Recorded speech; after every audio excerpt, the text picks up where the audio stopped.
दोस्तों, इस समय भारतीय हथियारों की धूम विश्व पटल पर देखी जा सकती है। लगातार दुनिया के काफी सारे देश भारतीय हथियारों की तरफ खींचे चले आ रहे हैं।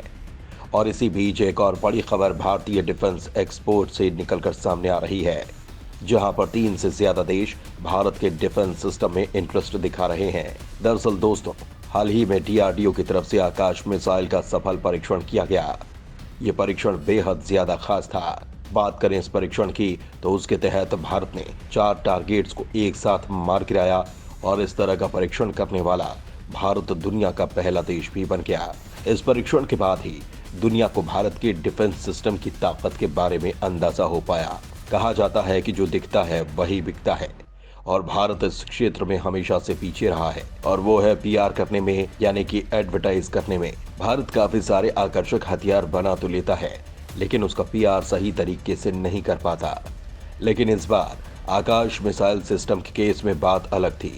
भारत ने खास परीक्षण तो किया ही, साथ ही इसकी वीडियो रिलीज करके दुनिया को अपनी कैपेबिलिटी के बारे में भी बता दिया। इसके बाद दुनिया के काफी सारे देश भारत के इस आकाश मिसाइल डिफेंस सिस्टम में इंटरेस्ट दिखाना शुरू कर चुके हैं।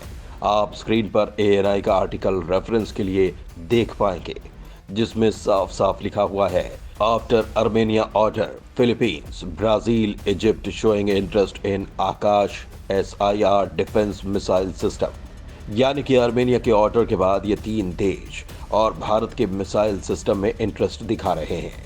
और ये बात खुद ANI की तरफ से कही गई है, यानी ये ऑफिशियल न्यूज़ है।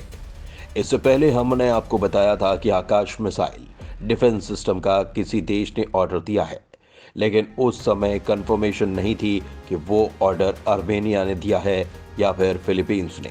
लेकिन अब इस पर भी कंफर्मेशन आ चुकी है कि आकाश मिसाइल डिफेंस सिस्टम का ऑर्डर आर्मेनिया की तरफ से दिया गया था। इससे एक बात और साफ होती है कि आर्मेनिया को भारतीय हथियार पर काफी ज्यादा भरोसा है। यही वजह है कि आर्मेनिया भारत से गोला बारूद के अलावा Pinaka rocket, launcher artillery, Swati weapon, locating radar और डिफेंस सिस्टम भी खरीद रहा है। और ये भारत के लिए बेहद ज्यादा अच्छी खबर है, क्योंकि जब भारतीय हथियार युद्ध क्षेत्र में इस्तेमाल किए जाएंगे, तब इनकी कैपेबिलिटी के बारे में दुनिया को और पता लगेगा। वहीं से और भी काफी सारे देश इसमें इंटरेस्ट दिखाएंगे। यही कारण है कि आर्मेनिया के बाद फिलीपींस, जो कि भारत से ब्रह्मोस मिसाइल पहले ही खरीद चुका है, वो भी आकाश मिसाइल डिफेंस सिस्टम को खरीदना चाहता है। फिलीपींस के अलावा ब्राजील, जो कि भारत की ब्रह्मोस NG में इंटरेस्ट जाहिर कर चुका है, वो भी आकाश मिसाइल सिस्टम में दिलचस्पी रख रहा है। ब्राजील के अलावा इजिप्ट भी भारत से आकाश सिस्टम खरीदना चाहता है। वहीं शॉर्ट में आकाश मिसाइल सिस्टम की खासियत की बात की जाए, तो DRDO पहले ही ये साफ कर चुका है कि सिंगल फायरिंग यूनिट का इस्तेमाल कर मिसाइल लॉन्च करना और एक साथ 4 ठिकानों पर सटीकता से निशाना लगाने की क्षमता रखने वालों में भारत सबसे आगे है। दुनिया के किसी और देश के पास फिलहाल ऐसी क्षमता नहीं है जो कि आकाश मिसाइल डिफेंस सिस्टम में है। फिलहाल भारत में इसके 3 वेरिएंट हैं। पहला आकाश MK, इसकी रेंज 30 किलोमीटर की है। दूसरा है आकाश MK2, इसकी रेंज 40 किलोमीटर की है। तीसरा आकाश NG, इसकी रेंज 80 किलोमीटर है।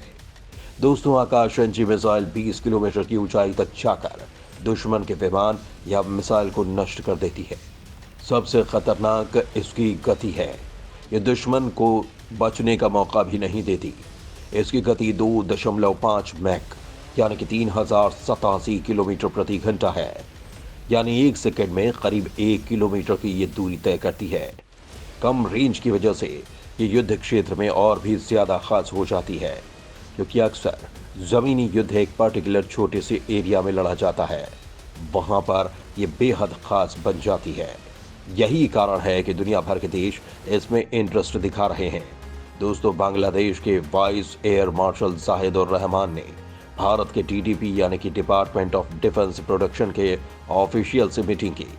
इन्होंने हिंदुस्तान एरोनॉटिक्स लिमिटेड यानी कि HAL, भारत डायनामिक लिमिटेड यानी VDL, भारत इलेक्ट्रॉनिक्स लिमिटेड यानी कि BEL, इन सभी बड़ी कंपनियों के रिप्रेजेंटेटिव्स के साथ भी मुलाकात की इनका मकसद ये था कि भारत की इन बड़ी डिफेंस कंपनियों के साथ मिलकर अपने देश में डिफेंस इक्विपमेंट के प्रोडक्शंस की पॉसिबिलिटीज को तलाशा जाए, जो कि भारत के लिए काफ़ी बड़ी बात है, क्योंकि अक्सर हम दूसरे देशों की कंपनियों के साथ मिलकर अपने देश में हथियारों को बनाते हैं।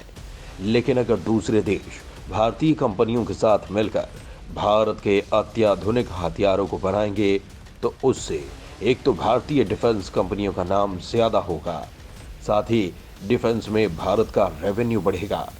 वैसे दोस्तों, आपके हिसाब से क्या भारत को अपनी डिफेंस कंपनीज को बांग्लादेश के साथ मिलकर काम करने की इजाज़त देनी चाहिए या फिर नहीं? आप अपनी राय हमें कमेंट के माध्यम से ज़रूर बताएं। धन्यवाद।